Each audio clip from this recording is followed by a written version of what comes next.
Il est 20 h à Libreville. L'heure est à votre journal. Voici les titres.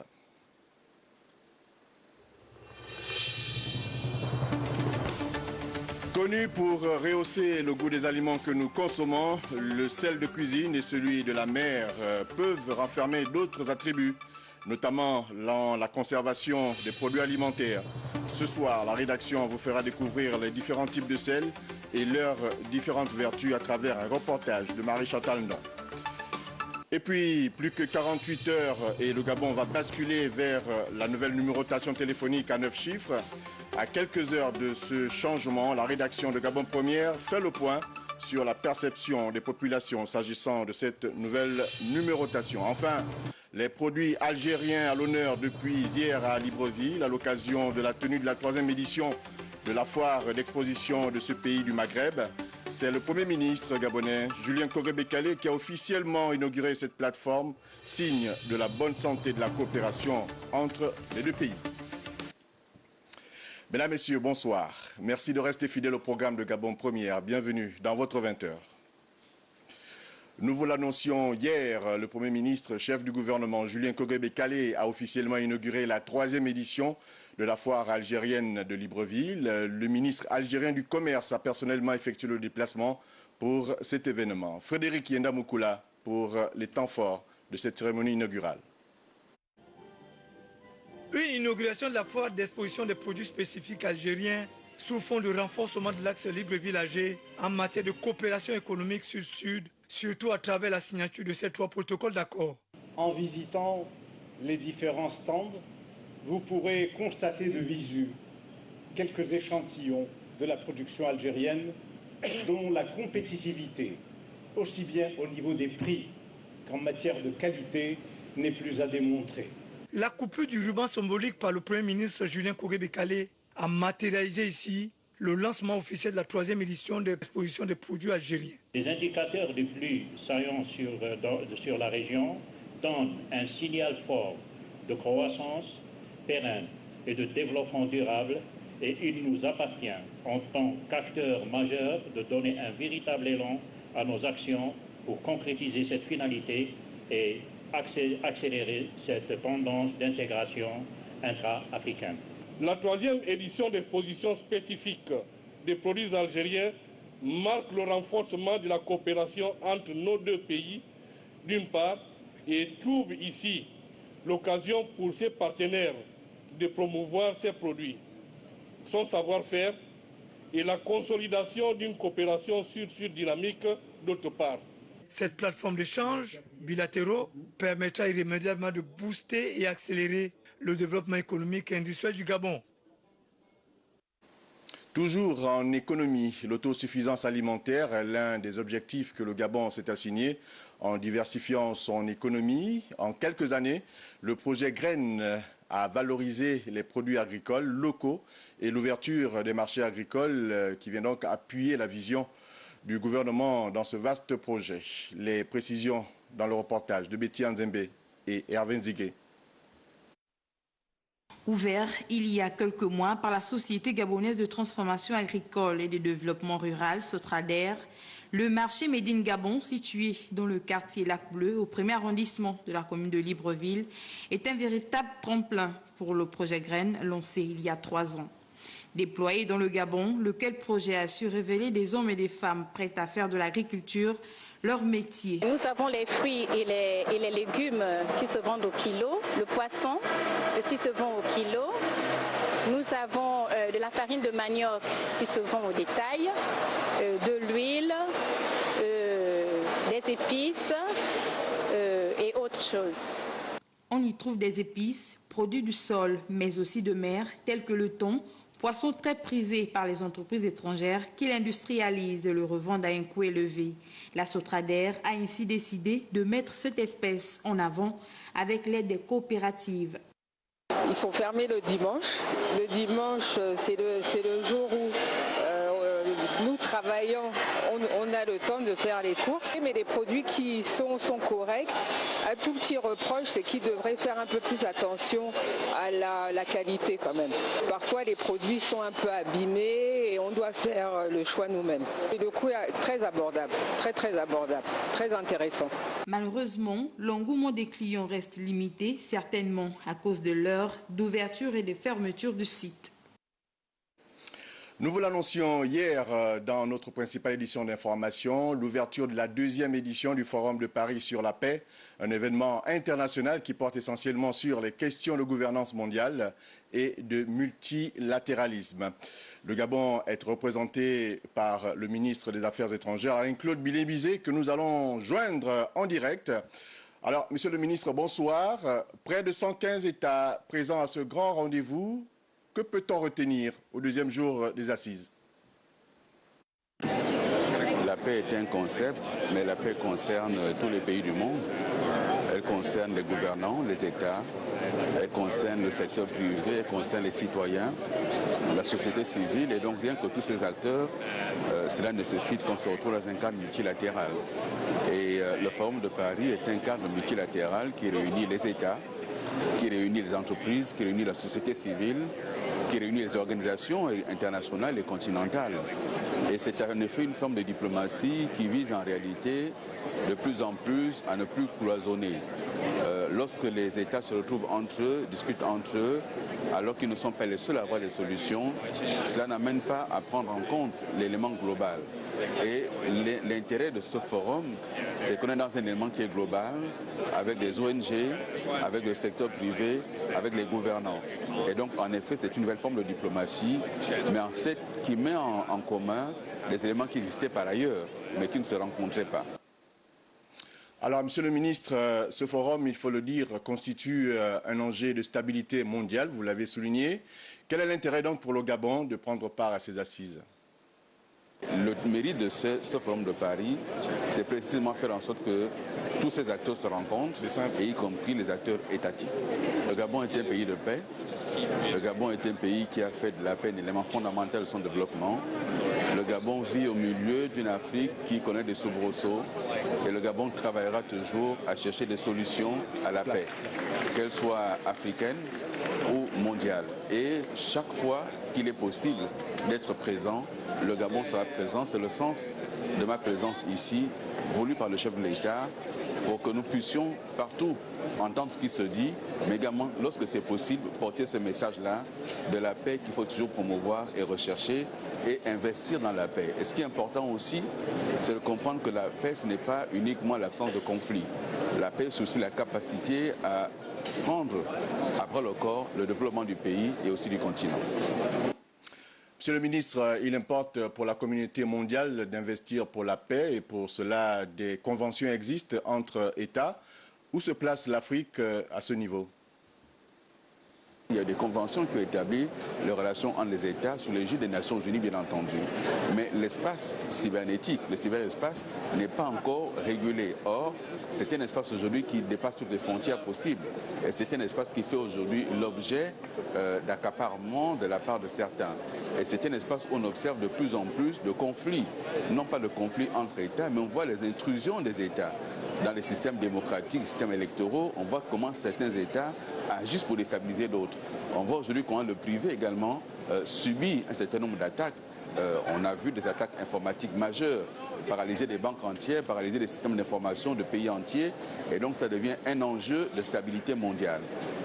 Face à cet enjeu, encore une fois, l'Afrique doit se préparer. Merci, monsieur le ministre, pour tous ces éclaircissements. Nous étions en direct avec le ministre des Affaires étrangères, Alain-Claude Bilé-Bizet, qui représente le Gabon au Forum de Paris sur la paix, dont les travaux se sont achevés aujourd'hui. La suite de votre 20h avec cette double audience ce matin au ministère des Mines, du Pétrole, des Hydrocarbures et du Gaz, où Noël Mbumba a reçu le représentant de la Banque mondiale qui est allé lui faire ses civilités quelques jours seulement après le récent réaménagement du gouvernement. Le compte-rendu de Jean-de-Dieu Ngombi et Jean-Pierre Moussouami. Accompagné de la responsable de la Société financière internationale, le représentant de la Banque mondiale au Gabon est allé saluer et féliciter le nouveau ministre des Mines, Noël Mbumba, avec qui ils ont évoqué le développement des secteurs dont il a la charge. C'était donc une visite de courtoisie que la Banque mondiale effectuait en présence donc de la représentante régionale de notre institution sœur, la Société financière internationale, qui est donc présente au Gabon pour voir quelles sont les activités que nous pourrions développer avec le secteur privé, particulièrement dans le domaine des mines. Nous avons une rencontre très productive avec Monsieur le ministre des Mines, du Gaz et du Pétrole, des Hydrocarbures, et nous espérons que très bientôt nous pourrons développer un pipeline, donc particulièrement dans le domaine des mines. Une journée complète pour le ministre des Mines, qui s'est également entretenu avec la délégation de la compagnie pétrolière BW Energy. On retiendra que l'entreprise a fait une importante découverte de plus de 50 millions de barils jour. En marge de ces échanges, le secrétaire général du ministère des Mines, du Pétrole, des Hydrocarbures et du Gaz, Liliane Nadej Ngari, a procédé à l'installation du nouveau directeur général des Hydrocarbures, Jean-Félix Obamba, nommé lors du Conseil des ministres du 7 novembre dernier. La promotion des exportations au Gabon. Le sujet fait l'objet d'un séminaire qui s'est ouvert ce matin à Libreville. La formation est organisée par l'ANPI Gabon avec l'assistance technique du service du Centre de commerce international Business France. Charles Obamondo et Michel John Boudéan pour le point. Mettre à la disposition de l'ANPI Gabon et des administrations publiques partenaires tous les outils nécessaires susceptibles d'opérationnaliser l'action du Gabon à l'exportation. C'est le bien fondé de cette formation qui va durer 3 jours et qui constitue un acte décisif d'une coopération étroite, dynamique et fructueuse entre l'ANPI Gabon, Business France et le Centre du commerce international. L'agence compte en tirer grand profit. Vous savez que nous avons une culture d'importation. Là, il s'agit de renverser la tendance. Il faut maintenant exporter davantage. Nous, en ce qui nous concerne, dans notre stratégie 2019-2021, l'objectif, c'est en 2021 d'avoir au moins un exportateur gabonais dans chacun des secteurs stratégiques qui ont été identifiés par le gouvernement dans le plan de relance de l'économie. Pour y parvenir, il faut dégager, adopter et appliquer un certain nombre de principes jugés fondamentalement indispensables. Savoir ce qu'on veut faire et où on veut aller. Deuxièmement, à partir de là, développer un plan prioritaire pour promouvoir les produits gabonais. Le succès de l'opération dépendra également du contexte et de l'évolution de l'économie. Ce que l'investisseur va se demander d'abord, je vais produire, mais pour vendre où et comment? Et l'ANPI sera l'interface. À titre de rappel, l'agence qui mène une véritable offensive pour la captation des investissements étrangers vient de créer récemment une marque et un site web estampillé Investing Gabon. Nous vous l'annoncions en titre, à 3 jours du basculement vers la nouvelle numérotation téléphonique au Gabon, notre rédaction fait le point sur la perception des populations s'agissant de cette opération initiée par l'ARCEP, l'autorité de régulation des communications au Gabon. Entre doutes et inquiétudes, les usagers s'expriment dans ce reportage de Teclair Mekumovono et Pierre Claverella. Dans moins de 72 heures, les abonnés des maisons de téléphonie mobile au Gabon verront leur numéro passer de 8 à 9 chiffres. En exemple, l'ajout du chiffre 7 pour Airtel ou encore l'ajout du chiffre 6 pour Libertis. Si pour certains usagers, rien de plus normal. Il faut s'arrimer aux autres pays qui sont déjà passés à cette numérotation. C'est par rapport à l'augmentation de la population. C'est pour que le réseau puisse aller rapidement. D'autres doutent encore de la nécessité de cette nouvelle numérotation. Moi, c'est pas utile. On ne retient pas facilement, il faut encore acheter des numéros. Bon. Ça serait un peu compliqué aussi pour nous. Ça va un peu embrouiller un peu le public parce que déjà nous étions habitués à nos 8 chiffres. Plusieurs usagers s'inquiètent également pour les populations de l'arrière-pays. Nos mamans qui sont dans des villages, passer à 9 chiffres, ça va être un peu compliqué pour elles. Le message il est bien passé pour nous qui sommes en zone urbaine. Mais ceux qui sont en zone rurale, je ne sais pas si le message est passé. Quand pour d'autres, enfin, cette numérotation est une véritable énigme. Je ne sais pas si ces numéros-là aussi sont identifiés comme les anciens 0,7 ou 0,6, qu'on doit ajouter au 0,77 avant le 0,77, c'est ça, non? Quand j'ai reçu ce message, je n'ai pas compris au point que je me suis dit que est-ce que c'est vrai? On remarque dans les réseaux sociaux qu'il y a des applications qu'il faut télécharger pour pouvoir basculer automatiquement vers cette nouvelle numérotation. Initialement prévue du 14 au 15 novembre, cette numérotation devrait être effective dans la nuit du 15 au 16 novembre prochain. La FANAF, Fédération des sociétés d'assurance de droit national africaine, était réunie récemment à Douala pour les travaux relatifs au 5e forum des marchés d'assurance. Faire le point des activités de cette structure et entrevoir des perspectives à travers des thèmes bien ciblés, c'est tout le sens à donner à la rencontre qui vient de s'achever au Cameroun. Les grands enseignements avec Stevie Oyan-Mesui et Francis Mandja. Ce sont plusieurs panels qui ont rythmé ce 5e forum du marché des assurances de la FANAF, avec pour thème principal relecture du traité CIMA, quelle orientation pour nos marchés après 25 ans de mise en œuvre, la mise en place d'une législation porteuse de développement pour les marchés de stabilité pour les acteurs, un panel plus qu'intéressant. La loi doit s'adapter à la digitalisation du secteur des assurances. Mais mieux que ça, les dernières modifications du Code CIMA qui portent sur la recapitalisation des sociétés d'assurance ont posé clairement le problème d'un certain nombre d'entre nous qui n'avons pas notre place sur le marché. Donc, il y a lieu d'améliorer la relation que nous avons avec nos clients. Il faut que les assureurs, au-delà du règlement des sinistres, puissent de plus en plus accompagner les États dans le cadre des politiques publiques afin de créer plus d'emplois, de créer plus de richesses qui pourraient effectivement revenir à l'ensemble de la communauté. Rendre plus performant le secteur des assurances en développant les stratégies qui éveillent la culture assurantielle, l'une des démarches préconisées par les spécialistes du domaine qui veulent booster davantage le dit secteur. C'est un cadre institutionnel rénové que nous entendons mettre en place.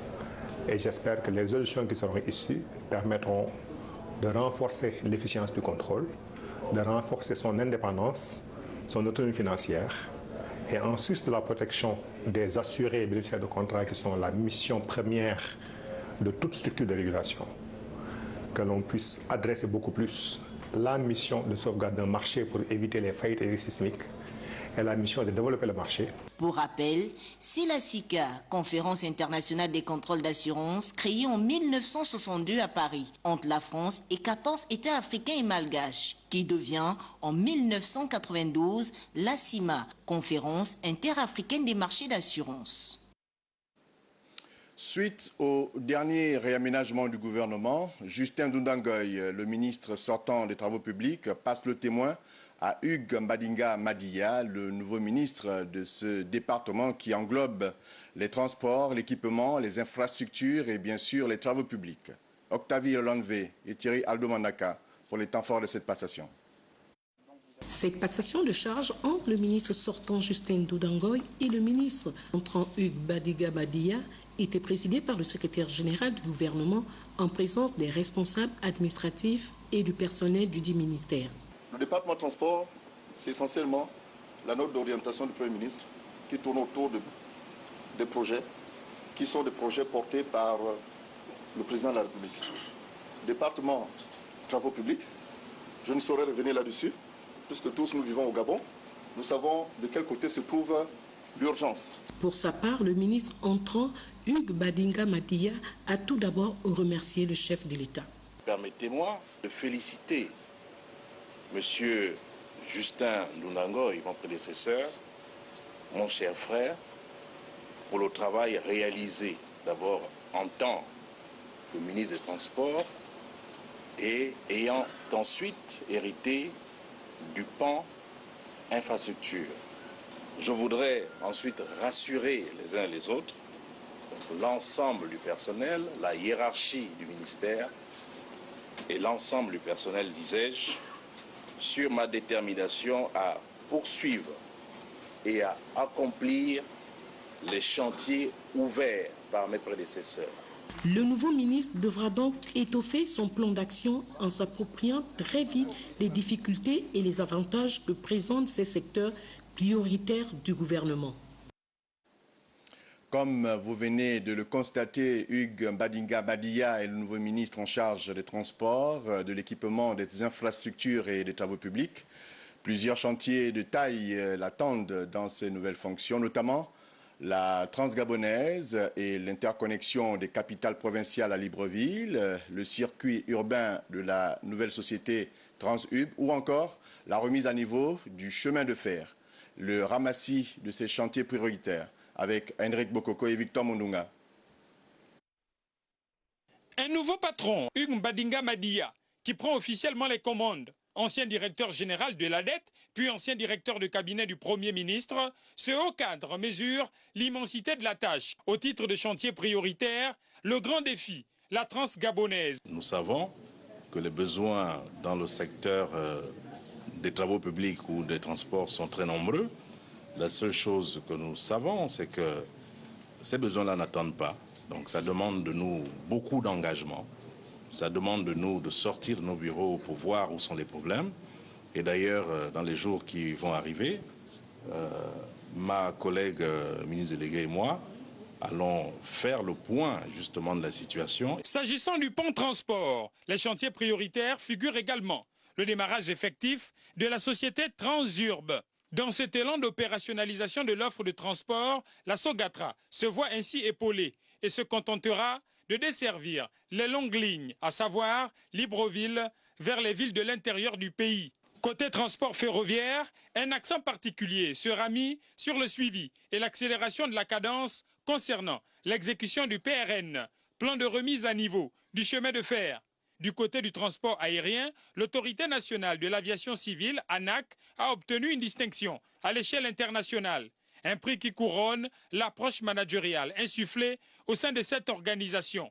Hugues Badinga Madia devra ainsi poursuivre l'œuvre entamée par ses prédécesseurs, tout en imprimant sa marque au sein de ce département qui reste à n'en point douter un incubateur de croissance. Vous le savez certainement, les problèmes de vue sont à l'origine de plusieurs accidents de la circulation. C'est pour réduire ce taux chez les conducteurs de véhicules qu'une campagne de santé oculaire a été lancée ce matin à la Chambre de commerce de Libreville. Le thème, c'est bien sûr la vue au volant, une initiative des ministères de la Santé et des Transports. Betty Anzembe et Cédric Zendon pour le reportage. En dehors de la fatigue, la méconnaissance du code de la route, la vitesse ou encore l'abus d'alcool, il y a aussi la baisse de l'acuité visuelle, principale cause de plusieurs accidents de circulation routière. Afin de limiter ces catastrophes, les conducteurs seront désormais soumis à des examens par des ophtalmologues qui jugeront de leur capacité à conduire avant de leur délivrer un certificat d'aptitude visuelle. Ce contrôle n'a pas pour but d'éliminer ou de priver les gens de leur gagne-pain. Il vise à les faire travailler dans les conditions optimales et surtout d'éviter les accidents qui sont liés à la mauvaise vision, à la mauvaise interprétation des signaux sur la route. Au regard de l'importance du sujet, l'Organisation mondiale de la santé étudie la possibilité d'introduire la santé oculaire dans les écoles primaires. Nous avons conçu un manuel de formation en soins oculaires primaires, le but étant de faire en sorte que les soins oculaires soient intégrés dans les soins de santé primaires. Le lancement de cette campagne résulte de la collaboration entre le ministère de la Santé et celui des Transports. Cette question a fait l'objet d'initiatives au niveau de nos instances sous-régionales, notamment la CEMAC, la CEAC. Aussi, eu égard à l'intensification des échanges routiers transnationaux, les normes supranationales relatives à la conduite automobile ont-elles été établies. C'est donc cet appareil qui sera utilisé pour examiner les patients pendant plusieurs mois, comme le démontre ici le médecin spécialiste. Vous êtes nombreux à le consommer. Le sel de cuisine est reconnu pour rehausser le goût des aliments. Il est aussi utilisé dans les différents foyers, dans les restaurants et autres pour la conservation de ces mêmes aliments. Mais savez-vous seulement qu'il existe plusieurs types de sel? Allons le comprendre dans ce reportage de Marie-Chantal Ndong et Richard Mobiwa. D'un goût piquant, servant à l'assaisonnement des aliments, le sel est une substance blanche qui, selon certains consommateurs, comporte 2 types de sel, notamment le sel de mer et de cuisine. En revanche, la nutritionniste dira: on ne peut pas vivre sans sel parce qu'au niveau de l'organisme, si vous prenez le cas de la sueur, si vous goûtez de la sueur, vous allez voir que c'est salé. Si vous prenez par exemple les larmes, vous allez voir que c'est salé. Donc pour ces sels, c'est le chlorure de sodium, donc les ions sodium et les ions chlorure. Dans notre organisme, pour qu'on puisse envoyer par exemple l'influx nerveux au niveau du cerveau, on a besoin des ions sodium et des ions chlorure. Sans ces ions, l'influx ne peut pas passer. Cette substance qui facilite la conservation des denrées alimentaires peut également présenter des risques. Nous, au niveau du Gabon, on a constaté il y a un certain nombre d'années qu'on avait un problème de boîte. Pour les sels qui rentrent en réalité au niveau du Gabon, ces sels doivent être iodés. La consommation abusive du sel a des conséquences. On peut avoir par exemple la rétention d'eau. Vous allez voir les gens qui ont souvent des œdèmes au niveau des pieds. On peut avoir l'hypertension artérielle. Normalement, l'apport recommandé par l'OMS depuis 2003 est de 5 grammes par personne par jour. Le sel de mer est extrait d'une matière naturelle, écologique et durable par l'évaporation de l'eau de mer pure dans des bassins de sel sous l'action combinée du vent et du soleil.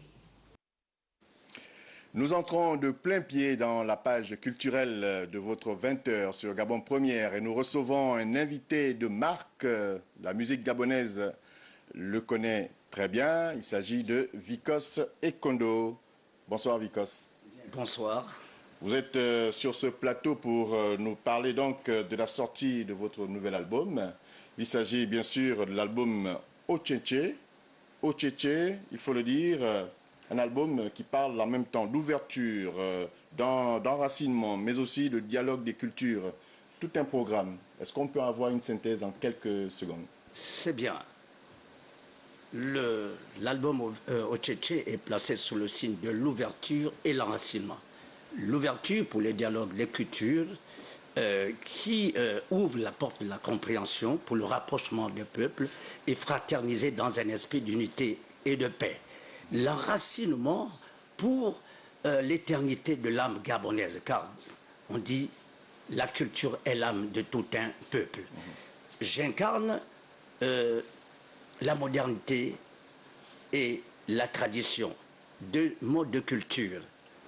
Alors, ces chansons véhiculent un message très pertinent et enrichissant. Je cite ici au hasard. Il faut dire que l'album comporte 5 titres. Oui. Voilà, et puis qui est le symbole du yang, la positivité et l'activité. D'accord. Donc, il y a Ocheche, voix inaltérable, ancestrale, divine, et ainsi de suite. Eh bien, il y a une chanson qui un peu marque mon appartenance au monde francophone et mon attachement à la langue française. Là, c'est nouveau. Voilà. C'est nouveau, ça, de Vikos. Voilà. Un positionnement dans la francophonie. Voilà. Désormais. Absolument. Notre temps est notre vie. Car le temps est le trésor le plus précieux de tous. Alors, dans cet album, est-ce qu'il existe des co-accompagnements? Est-ce que vous avez fait des duos avec d'autres artistes ou alors vous êtes tout seul? J'ai mis encore une fois en contribution ma fille que j'ai formée pour ça. Parce qu'on dit, l'adage dit, on n'apprend pas à nager en haute mer, mais à la berge. Vous en faites votre héritière? Vous en faites votre héritière culturelle? Musicale? Bien, il faut qu'elle tienne, c'est tout. Oui. Alors, elle chante avec moi dans la chanson « Notre temps et notre vie ». D'accord. Vikos Ekondo, auteur-compositeur gabonais, peut-être nous dire comment nous procurer cet album et où est-il en vente? Il sera en vente à partir du 15, notamment dans les espaces appropriés. On vient de voir en clip un titre, c'est lequel? C'est Ocheche. Ocheche. Très bien.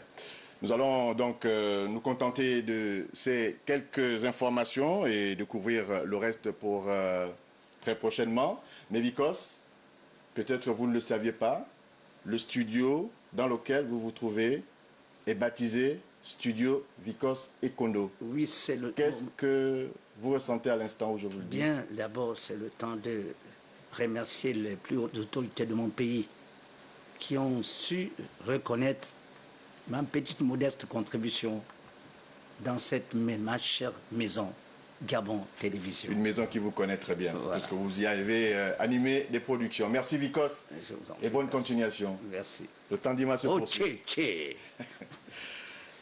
En culture, toujours, l'expérience pédagogique nippone au service des écoliers gabonais à Franceville, une contribution des volontaires japonais qui enrichit le système éducatif gabonais, des invités culturels qui s'illustrent également par la découverte de l'animation japonaise qui constitue un vecteur de diffusion pour la compréhension de la culture nippone. Regardez ce reportage d'Eric Nzengi Badinga et Pierre Claverella.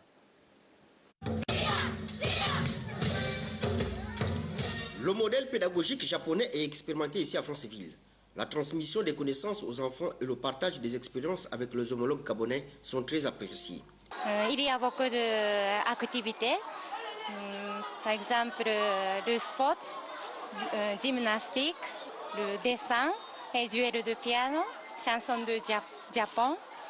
Elle nous apporte les méthodes du Japon et nous, en retour, on lui donne les nôtres. Par exemple, au pré-primaire, en activité manuelle, elle nous a apporté beaucoup de choses dans le pliage, le collage, le découpage, le déchiquetage. À l'auditorium de l'Université des sciences et techniques de Masuku, la Fondation du Japon et l'ambassade ont projeté un film d'animation dans le cadre du Festival de l'animation japonaise. Le dessin animé japonais, le manga, ça c'est très connu dans le monde entier. C'est pour ça que l'ambassade du Japon organise cette manifestation, le festival d'animation japonaise.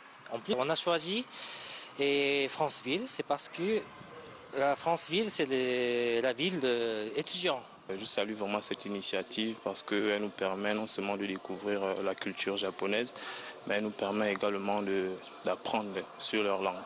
Ils prennent vraiment à cœur certaines valeurs, comme par exemple l'amitié, les émotions, parce que ça m'en apprend beaucoup sur leur culture. C'est dans ce large éventail que certains pans de la culture nippone ont été appréciés par l'assistance. Du sport pour la fin de votre 20h. Éliminatoire Cannes 2021 du Cameroun. Le Gabon rentre en scène demain, jeudi 14 novembre, avec pour la première journée sa rencontre face à la RDC. Et le dimanche 17 novembre face à l'Angola pour le compte de la deuxième journée. Ce soir, nous nous intéressons à la première journée et au groupe D. Pour en parler, nous recevons sur le plateau Alioune Sow, qui est donc entraîneur de football, mais également consultant. Bonsoir Alioune. Bonsoir Yves. Vous êtes là pour nous parler donc de ces confrontations du Gabon, mais déjà nous intéresser à RDC et Gabon. Demain jeudi, on va d'abord parler de cette poule D, hein, qui concerne donc l'Angola, la RDC, le Gabon et la Gambie. Un mot là-dessus. Oui, une poule relativement difficile, parce que comprenant tout au moins des nations assez reconnues dans le milieu du football, comme la RDC, l'Angola, le Gabon. Bon, ça va être difficile peut-être pour la Gambie, mais je pense que ça va se jouer à trois, entre le Gabon, la RDC et l'Angola. Quelles sont les forces du Gabon, coach? Il y en a plusieurs. C'est déjà le fait d'avoir survécu à une crise récemment. Aujourd'hui, on a une équipe vraiment remaniée, solide, avec des joueurs pratiquement qui reviennent avec une mentalité nouvelle, à l'image de Aubameyang par exemple. Je pense qu'on a des forces qui peuvent nous faire sortir de cette situation, qui peuvent nous qualifier, à savoir Aubameyang, Denis Bouanga, DJ Ibrahim. Qui sont du voyage, hein? Oui, qui sont tous du voyage. Heureusement, on a une équipe complète, contrairement à nos adversaires. Que dire de l'équipe en face, la RDC? Oui, la RDC, tout le monde connaît, c'est une équipe de grand talent qui a des joueurs de très grand renom, mais malheureusement qui n'a pas encore trouvé la mayonnaise pour s'imposer en Afrique. Donc je pense que ça va être du 50-50. Il ne faut pas qu'on aille avec des a priori. Il faudra simplement qu'on se concentre sur le sujet. Et je suis persuadé que la RDC, à l'heure actuelle, n'est pas mieux lotie que le Gabon. Pronostic RDC Gabon. Je n'en fais pas d'habitude, mais cette fois-ci, je peux m'engager quand même. Oui. Le Gabon revient peut-être avec une victoire de 1. Bien dit, coach. Nous allons vous donner donc le programme des premières et deuxièmes journées de ce groupe D. Mercredi, donc, aujourd'hui, l'Angola est en train d'affronter la Gambie. Le match, je vous le dis, est en cours. Jeudi, demain, donc 14 novembre, la RDC affrontera le Gabon. Dimanche 17 novembre, Gabon-Angola. Et puis lundi 18 novembre, Gambie-RDC. Voilà qui met un terme à votre édition d'information sur Gabon Première. Merci de l'avoir regardé. 23 h, c'est Rodolphe Moukami-Boma qui va vous informer. Quant à moi, je vous dis à demain, 20 h, si Dieu le veut.